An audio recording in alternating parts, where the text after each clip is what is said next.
എറണാകുളത്തെ ഒരു തർക്കത്തിൽ നമ്മൾ സൈഫുനിസയെ നിർത്തിയിട്ടാണ് മറ്റു വാർത്തകളിലേക്ക് പോയത്. അതെന്തായെന്ന് നോക്കാം. അടുത്തതായി എറണാകുളം അങ്കമാലി അതിരൂപതയിൽ ഭരണമാറ്റം.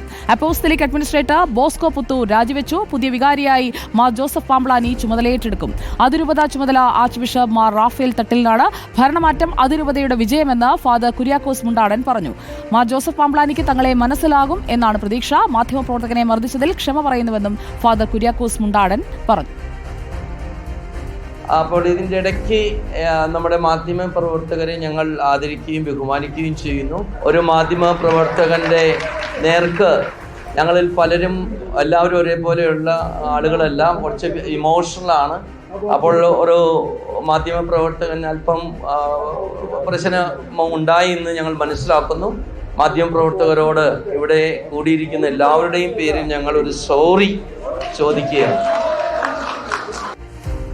സൈഫുനിസ അലിയാർ നമുക്കൊപ്പമുണ്ട്. സൈഫുനിസ, ഇപ്പോൾ ഒരാളെ മാറ്റിക്കഴിയുമ്പോൾ അവിടേക്ക് പാംബ്ലാനി പിതാവ് വന്നു കഴിയുമ്പോഴേക്കും അത് കാര്യങ്ങൾക്കൊക്കെ ഒരു ഒത്തുതീർപ്പിലേക്ക് എത്തുകയാണ്. പോലീസ് ഇപ്പോൾ പൂർണ്ണമായും അവിടെ നിന്ന് മാറുകയാണോ? പ്രതിഷേധം ഇനിയും ഉണ്ടാകാൻ സാധ്യതയുണ്ടോ?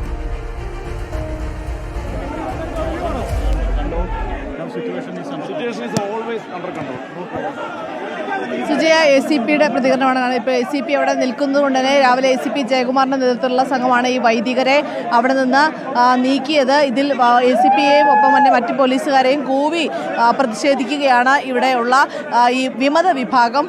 നേരത്തെ തന്നെ അപ്പസ്തോലിക് അഡ്മിനിസ്ട്രേറ്റർ ബോസ്കോ പുത്തൂര് ഈ സിനഡ് യോഗത്തിനിടെ താൻ രാജിവെക്കുകയാണ്, പിൻവാങ്ങുകയാണ് എന്ന് അറിയിച്ചിരുന്നു. ഇപ്പോൾ ഇവിടെ വിമത വിഭാഗത്തിന് മുൻപിൽ ഫാദർ കുര്യാക്കോസ് മുണ്ടാടൻ പറഞ്ഞതനുസരിച്ച് നവംബറിൽ തന്നെ ഈ ഇദ്ദേഹത്തിൻ്റെ രാജി മാർപ്പാപ്പ സ്വീകരിച്ചതാണ്.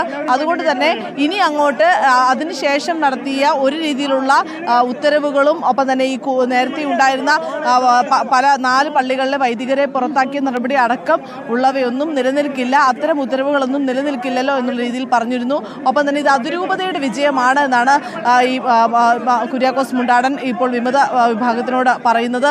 ഇന്ന് മധ്യസ്ഥ ചർച്ചകൾ നടന്നിരുന്നു. ആ മധ്യസ്ഥ ചർച്ചയിൽ സമവായമായിരുന്നില്ല. 21 വൈദികരെ അറസ്റ്റ് ചെയ്യാൻ തീരുമാനമായപ്പോൾ ബാക്കിയുള്ള വൈദികരെയും കൂടി അറസ്റ്റ് ചെയ്യാം എന്നുള്ളതായിരുന്നു എടുത്ത തീരുമാനം. പക്ഷേ അതിന് പിന്നാലെയാണ് സിനഡിൻ്റെ ഒരു തീരുമാനം വരുന്നത്. ബോസ്കോ പുത്തൂർ രാജിവെച്ചു എന്നും പകരം മാർ ജോസഫ് പാംബ്ലാനി ഈ അഡ്മിനിസ്ട്രേറ്റർ ചുമതലയ്ക്കും പുതിയ വികാരിയായി വരുന്നു എന്നുള്ളതും, അതായത്